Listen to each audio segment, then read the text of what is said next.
오늘 말씀은 사무엘하 15장 24절에서 29절까지입니다. 사무엘하 15장 24절에서 29절까지 보려고 합니다. 네, 우리 교독하겠습니다. 여러분들이 먼저 읽어 주십시오. 시작.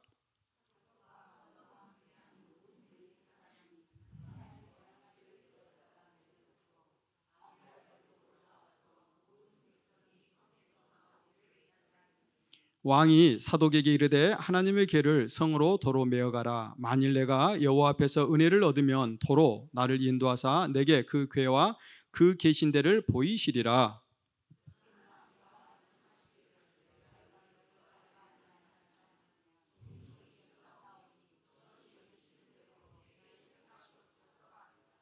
왕이 또 제사장 사독에게 이르되 네가 선견자가 아니냐. 너는 너희의 두 아들 곧 내 아들 마스와 아비아달의 아들 요나단을 데리고 평안히 성으로 돌아가라.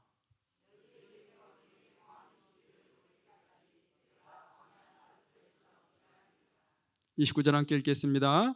사독과 아비아달이 하나님에게를 예루살렘으로 도로 메어다가 놓고 거기 유하니라. 아멘. 네, 오늘 저는 머무는 삶과 그리고 나아가는 삶이라는 주제를 가지고 이렇게 말씀을 잠깐 나누려고 합니다. 먼저 이렇게 인사를 한번 해봤으면 좋겠어요.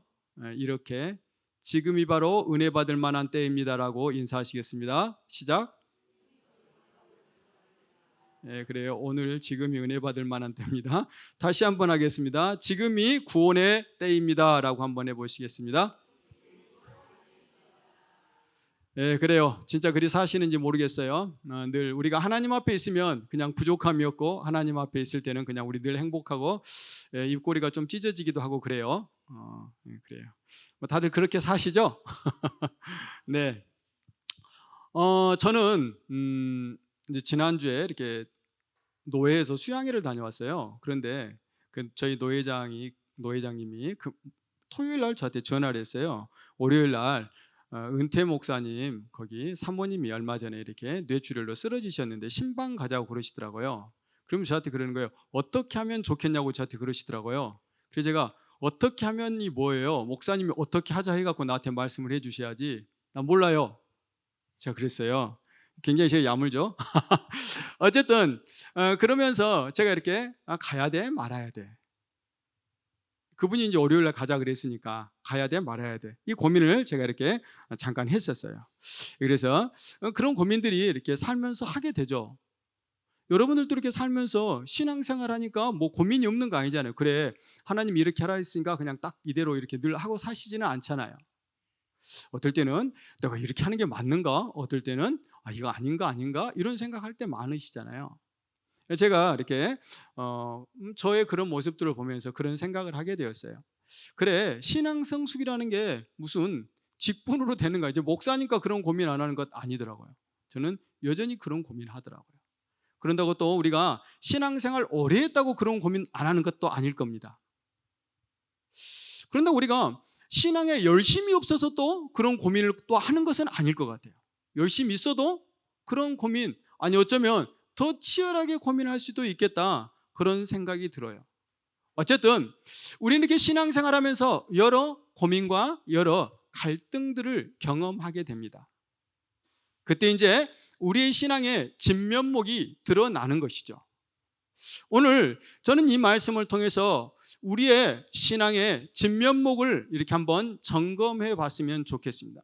뭐 다들 다윗을 좋아하시니까 다윗의 어떤 면을 좋아하시는지 모르겠는데 저는 시편 78편에 70절, 71절, 72절에 나온 다윗을 너무 좋아하고 그리고 오늘 여기에 나오는 다윗을 너무 제가 좋아합니다. 제가 다윗처럼 산다는 뜻은 전혀 아니고 다윗처럼 되기를 소망한다는 의미로 말씀드린 겁니다. 그래서 오늘 이 다윗의 이야기를 통해서 우리의 삶에 한번 우리의 신앙을 한번 점검해 보려고 합니다. 그래서 저는 먼저 여러분들에게 질문을 던지고 시작하려고 합니다. 여러분의 신앙은 안녕하십니까?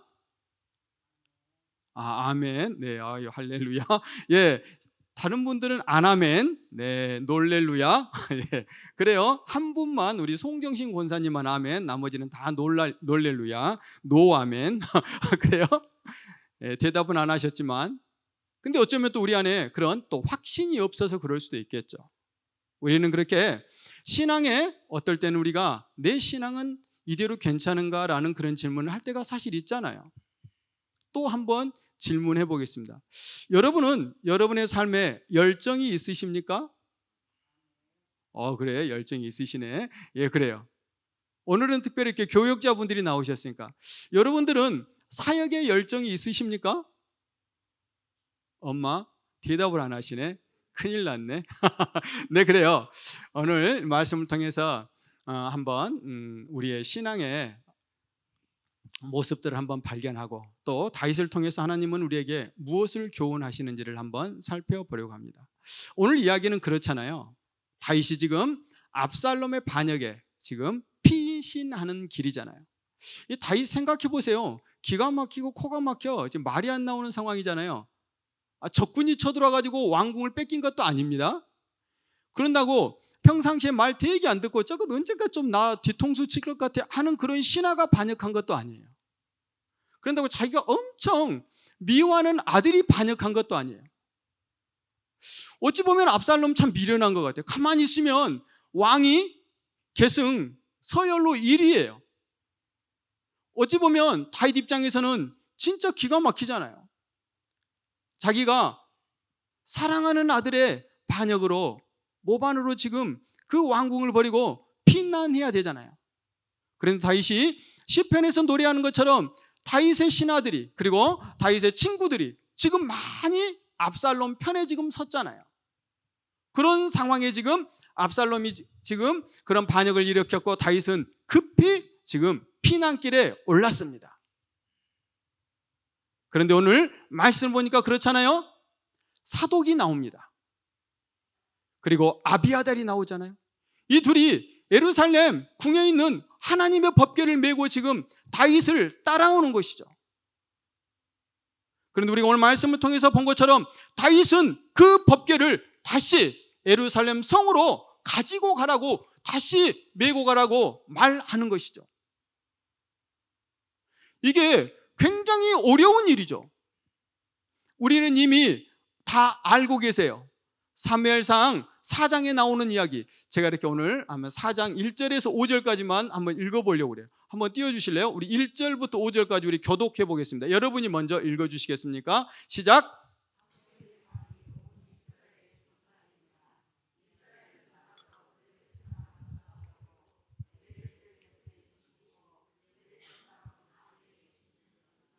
이스라엘을 대하여 항우를 벌리니라.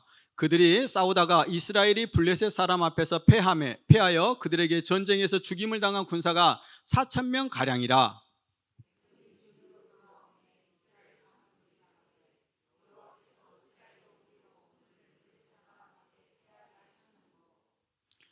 여호와의 언약궤를 계속해 주십시오.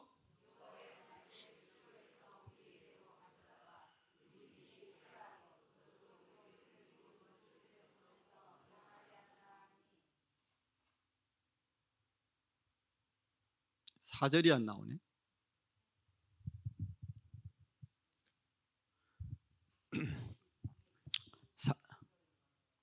예. 이에 백성이 실로에 보내어 그룹 사이에 계신 만군의 여호와의 언약궤를 거기서 가져왔고 엘리의 두 아들 홈리와 비느하스는 하나님의 언약궤와 함께 거기 있었더라.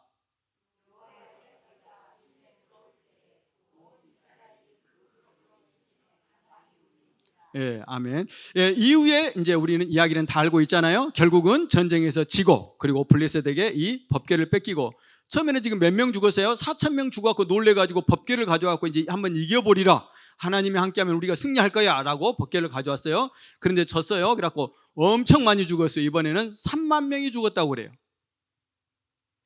너무 두 장면이 대조적이죠. 지금 엘리 시대의 이스라엘 백성들은 그랬다는 거죠. 하나님의 법궤를 통해서 자기들이 전쟁에서 이길 것처럼 여긴 것이죠. 그들은 하나님을 경외한 게 아니죠. 그들은 하나님을 수단처럼 여기는 것이고 그 하나님의 능력만을, 하나님의 역사하심만을, 하나님의 일하심만을, 하나님의 구원하심만을 그들은 원했던 것이죠. 그래서 그들은 그냥 아무렇지 않게 그래 그러면 우리가 승리하는 길은 법궤를 가져오는 것이야 라고 생각하고 법궤를 가져오더라는 것이죠. 근데 하나님은 물론 법궤와도 함께 하십니다. 그러나 하나님은 법궤를 통해서 일하시지 않으셨죠. 그래서 그들은 전쟁에서 지고 말더라는 것이죠. 오늘 다윗이 그랬을 거 아닙니까? 지금 어찌 보면은 아들의 반역에서 지금 그것을 피해 도망하는 그런 다윗 신세에서 입장에서 어쩌면은 법궤는 가장 자기의 왕권을 보장해주는 가장 든든한 버팀목이 될 수 있는 것 아니겠습니까? 어쩌면 옥새보다 더 중요한 법궤일 텐데 오늘 다윗은 그 법궤를 사독하고 아비아델에게 말하더라는 것이죠. 도로 메고 성으로 가라라고 말하더라는 것입니다. 도대체 다윗은 어떻게 그런 결정을 내렸는가? 오늘 이 다윗의 그 장면을 통해서 하나님을 대하는 우리의 태도, 우리의 신앙을 한번 점검해 보기를 원합니다. 먼저는 그런 것 같아요. 다윗은 시시비비를 가리지 않고 하나님의 은혜를 구하는 자였다라는 것입니다. 25절을 보면 그러잖아요. 그는 어떤 시시비비를 말하지 않습니다. 하나님이 나에게 은혜를 주시면이라고 말하더라는 것이죠. 우리는 살면서 얼마나 상황과 환경을 그리고 누군가를 탓하고 그것을 통해서 나의 오늘, 나의 지금을 규정하고 나의 지금을 해석하고 어떨 때는 실패했다면 그 실패 원인을 그에게 돌릴 때가 얼마나 많은지 모릅니다. 내가 진보하지 못하는 것, 내가 무엇인가를 향해 나아가지 못하는 것마저도 우리는 때로는 무엇 때문에, 누구 때문에 라고 말할 때가 많다라는 것입니다. 우리는 늘 하나님의 은혜를 온전히 구하기보다는 하나님의 은혜 앞에 있기보다는 시시비비를 가려서 나의 정당성을 확보하려고 할 때가 많다라는 것입니다. 그런데 오늘 다윗은 그러지 않더라는 것이죠. 온전히 그는 하나님의 은혜 앞에 자신을 두더라는 것입니다. 또한 다윗은 그러잖아요. 하나님에게 전적으로 의뢰하는 자들라는 것이죠. 만약 하나님께서 나를 기뻐하신다면 나를 다시 예루살렘 성으로 들어가게 해서 내가 법궤를 대하여 하나님께 예배할 수 있게 하겠지만 만약 하나님이 나를 기뻐하시지 않는다면 내가 그것을 하지 못하더라도 나는 아무렇지 않아라고 말하는 것이죠. 그 말은 무엇이겠어요? 하나님이 자신을 기뻐하지 않는다라는 것은 자기가 죽임을 당하는 것을 말하는 것이고 왕의 자리에서 내려오는 폐위됨을 말하는 것 아니겠습니까? 그것마저도 다윗은 오케이, 하나님이 하셨다면 내가 그것 순순히 받아들일 거야 라고 말하는 것이죠. 마치 에스더가 죽으면 죽으리라라고 고백하며 아하수엘 앞에 나아갔던 것처럼 다니엘의 세 친구가 그 불무불 속에 들어갔던 것처럼 다니엘이 그 사자굴 속에 들어갔던 것처럼 말입니다. 오늘 다윗은 하나님 앞에 온전히 의뢰하는 자의 모습을 보이더라는 것입니다. 뿐만 아니라 오늘 다윗은 그렇죠. 지금 28절 29절을 보면 그렇잖아요. 다윗은 그런 상황에서 여전히 소망을 품고 있습니다. 그래, 너희가 나에게 좋은 기별을 다오, 나는 그 기별을 기다릴 거야 라고 말하더라는 것이죠. 그렇습니다. 그런 절체절명의 상황에서 그는 온전히 하나님을 의뢰하는 가운데 그는 소망을 붙들고 살더라는 것입니다. 여러분의 삶은 어떠십니까? 여러분은 오늘도 그 소망을 붙들고 계십니까? 저 이런 그림을 한번 오늘 그려보려고 그랬는데 그려질지 모르겠네. 구름, 이게 손입니다. 이게 저입니다. 저. 하나님이 저를 붙들고 계세요. 우리의 신앙이라는 건 그런 거거든요. 우리는 기독교 신앙이라는 것은 하나님, 천국에 대한, 영생에 대한 분명한 우리의 소망이 있는 것이죠. 그런데 그 영생의 소망은 이렇게 떨어져 있는 게 아니라는 것입니다. 그 영생의 소망이 오늘 저와 여러분을 붙들고 있다는 것입니다. 그래서 그 영생의 소망이 오늘 저 여러분의 삶의 자리에 힘이 되어야 되고 삶의 자리에 소망이 되어야 되고 삶의 자리에 능력이 되어야만 되는 것입니다. 뿐만 아니라 우리는 이렇게 영생을 소망하는 자이기 때문에 오늘 내가 사는 삶의 근거 또한 하나님의 나라 저 천국 영생이 한다는 것입니다. 그런 점에서 다윗은 그 소망을 붙드는 자였다라는 것입니다. 자, 여러분도 그런 소망을 붙들고 사시는지, 그리고 사셔야 되겠죠. 뿐만 아니라 다윗은 보니까 오늘 그런 거예요. 무엇보다도 다윗이 그 제사장들에게 말하잖아요. 그 궤를 메고 성으로 들어가라라고 말하더라는 것이죠. 누구와 달리 엘리 시대의 이스라엘 백성과 전혀 다른 그런 선택을 하더라는 것이죠. 다윗은 왜 그런 선택을 할 수 있었을까요? 저는 그 말씀을 통해서 오늘 설교 제목을 거기서 구했어요. 저는 이 말씀을 대하면서 막 한참 가슴이 뜨거워지는 거예요. 나라면 당연히 그 법궤를 가지고 갔을 텐데 다윗은 전혀 그러지 않은 모습을 보면서, 아, 그래, 나는 내가 살면서 하나님을 늘 도구처럼 여기고 내가 하나님을 시녀처럼 여기고 하나님을 내가 부리는 자였다라는 그런 생각이 들더라고요. 다윗은 하나님을 부리는 자가 아니었습니다. 다윗은 하나님을 온전히 따르는 자였고 다윗은 하나님을 온전히 경외하는 자였다라는 것입니다. 제가 신방을 월요일날 갔겠어요, 안 갔겠어요? 갔어요. 이제 기도해야죠. 주일 예배 끝나고 너무 피곤해서 잤어요. 잠깐 자고 일어나가지고 기도를 했어요. 기도를 하면서 하나님, 내일 내가 신방을 가야 돼요, 말아야 돼요? 이렇게 하나님께 제가 물었어요. 하나님 뭐라 그러시겠어요? 하나님 웃으세요. 말이 되는 질문이 아닌 거예요. 하나님 앞에 제 질문이. 제가 하나님의 웃음을 발견하고 아무 말 않고 그래 가야겠다라고 결심을 했어요. 그래서 제가 월요일에 이렇게 신방을 갔죠. 근데 신방을 가서 저는 두 가지를 얻었어요. 저는 제가 신방을 갔는데 저는 제가 거기 가서 그 87세 되신 그 목사님의 간증, 그 35년의 사역의 이야기를 들으면서 제가 신방을 받았어요. 제 마음 안에 얼마나 뜨거운 것들이 일어나는지 몰라요. 제가 오죽하면은 그분의 막 그 간증을 들으면서 녹음해 와가지고 제 아내에게도 들려줬어요. 제 아내가 재밌대요. 저는 제가 그래서 신방을 받고 왔단 말입니다. 뿐만 아니라 저는 거기 가서 가족을 얻었어요.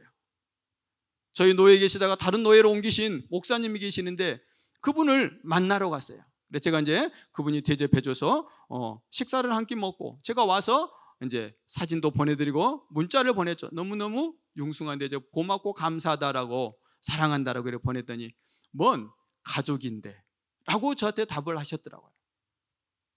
그렇습니다. 저는 제가 하나님을 제가 끌어다 놓고 하나님을 제가 땡겨서 하나님을 제가 도구처럼 여기면 제가 물을 겁니다. 하나님, 내가 지금 상황이 이렇게 하는데 제가 이거 가야 됩니까 말아야 됩니까 막 여러 고민들을 하면서 제 상황을 놓고 하나님에게 말씀드렸을 것입니다. 그런데 제가 이 말씀을 제 삶에 적용하느라 그래 상황과 이유 여하 불문하고 그냥 하나님 앞에 나갔어요. 하나님 갈까요 말까요만 제가 물었어요. 그런데 하나님이 그렇게 웃으시더라고요. 그래서 말할 필요 없이 가게 되었다는 것입니다. 사랑하는 여러분, 오늘 다윗은 그랬습니다. 시시비비를 가리지 않고 그는 은혜를 구하는 자였다는 것입니다. 자, 여러분의 삶 가운데 만약 우리가 시시비비 가리는 일을 멈추고 하나님의 은혜만을 구한다면 어떤 일이 벌어질까요? 아마 많은 관계 안에서 회복이 일어나지 않겠습니까? 아니, 우리의 삶의 열정들이 솟아나지 않겠습니까? 새로운 무엇인가가 우리 마음 안에서 역동하지 않겠습니까? 하나님은 늘 은혜를 우리에게 주신다는데 그 은혜 속에 우리가 잠길 수만 있다면 우리가 오늘 주저앉아야 될 이유가 없고 우리가 오늘 절망해야 될 이유가 없고 우리가 오늘 얼굴이 어두워질 이유가 하나도 없는 것 아니겠습니까? 만약 우리의 삶 가운데 오늘 다윗이 그랬던 것처럼 우리가 전적으로 하나님을 의뢰할 수만 있다면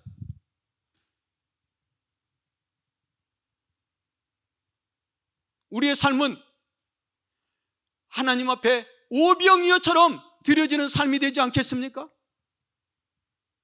어쩌면 우리의 삶 가운데 하나님이 경험되지 않고 우리의 삶 가운데 하나님이 만나지지 않는 이유가 있다면 우리가 우리를 하나님 앞에 내어놓지 못해서인 것 아니겠습니까?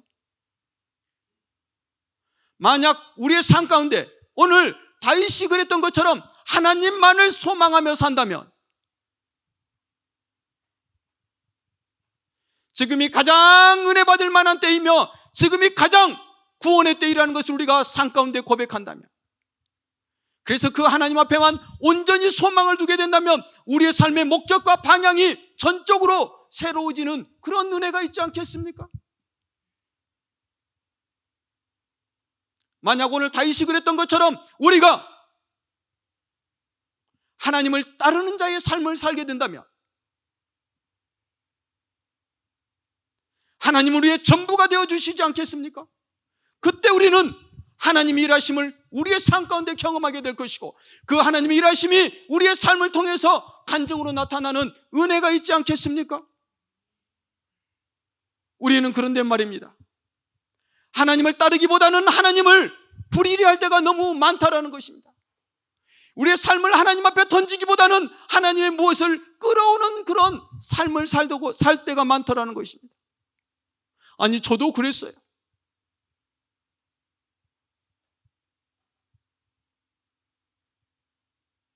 오늘 말씀은 저 여러분에게 도전합니다. 저 여러분의 삶이 오늘 다윗을 통해서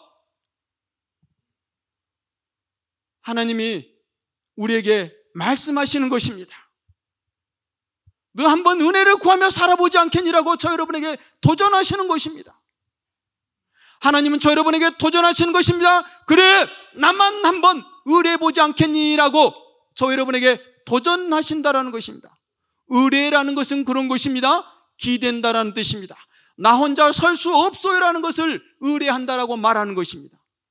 우리는 너무 내 힘으로 잘 서서 돌아다니잖아요. 우리는 너무 내 힘으로 잘 서서 무엇인가를 하잖아요. 그것 의뢰 아닙니다. 아무리 열심히 부려도 그것 의뢰하는 것 아닙니다. 나는 할 수 없어요. 하나님께 나는 기대야만 나는 바로 설 수 있는 존재라고 하나님 앞에 그 고백이 있을 때 그것을 의뢰라고 하는 것입니다. 자, 여러분의 삶은 오직 하나님께만 소망을 두어야 하는 것입니다. 하나님 나라의 소망, 저 천국에 대한 소망, 그 소망을 진짜 우리가 바로 가지게 되면 오늘 이 자리에서 나와 함께하는 이들, 지금 나에게 허락되는 환경 가운데 우리는 소망을 비로소 발견하게 될 것입니다. 만약 우리의 삶 가운데 오늘 내가 마주하는 환경이나 내가 마주하는 그 사람 가운데 소망이 발견되지 않는다면 여러분의 소망은, 천국의 소망은 안녕하지 못한 것일 수 있습니다. 우리가 정말 하늘에 대한 소망이 뚜렷하다면, 하나님에 대한, 예수 그리스도에 대한 소망이 분명하다면 오늘 여러분은 소망을 발견하지 못할 이유가 하나도 없는 것입니다. 왜? 그 소망의 근거가 하나님이시기 때문에 그런 것입니다. 여러분의 삶 가운데 그런 소망이 분명한 자의 삶들이 되었으면 좋겠습니다. 뿐만 아니라 우리가 결단했으면 좋겠습니다. 그래요, 하나님, 내가 하나님을 부리는 자가 아니라 내가 하나님을 따르는 자가 되겠습니다. 하나님이 나의 부분이 아니라 내가 하나님이 나의 전부가 되기를 소망합니다라고 나를 하나님 앞에 내어 던지는 그런 저 여러분이 되셨으면 좋겠습니다. 그리하여 산 위의 동네가 숨길 수 없는 것처럼 저 여러분을 통해서 세상의 많은 사람들이, 아니 우리 지체들이 하나님을 믿는 사람, 하나님을 바로 믿는 사람들의 모습들을 발견할 수 있었으면 좋겠습니다. 그런 저 여러분을 통해서 우리와 함께하는 이들이 그 소금의 맛들을 발견할 수 있었으면 좋겠습니다. 말씀을 정리하려고 합니다. 여러분의 삶 가운데서 우리가 도전해 나갔으면 좋겠습니다.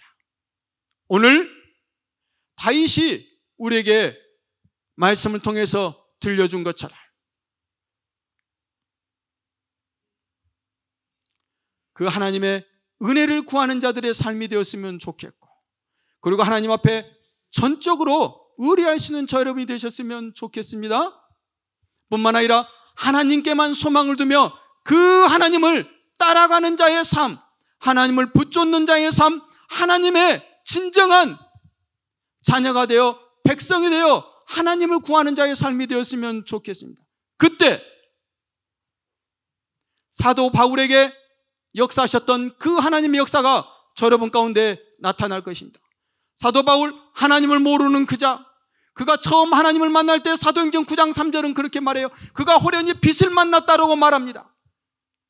그런데 그 사도 바울이 하나님을 향해서 뚜벅뚜벅 자기의 인생을 살아가고 걸어갈 때 사도행전 22장을 가면은 22장 6절에는 그렇게 말해요. 그가 큰 빛을 만났다라고 고백합니다.